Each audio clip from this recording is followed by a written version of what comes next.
Upaya mencegah adanya klaster baru, Satuan Tugas atau Satgas Pengurai Kerumunan Raika menyegel dan memberhentikan aktivitas pembangunan apartemen di Jalan Monginsidi, Makassar.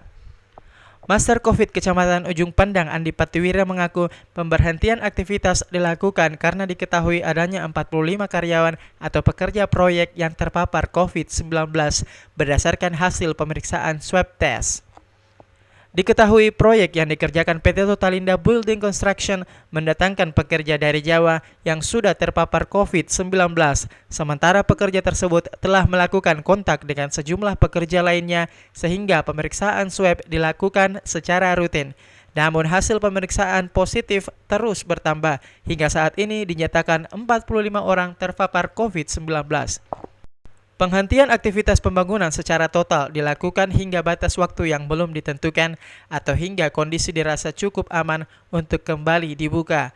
Sementara lokasi proyek pembangunan langsung dilakukan sterilisasi oleh Dinas Damkar dengan penyemprotan disinfektan untuk seluruh bagian bangunan.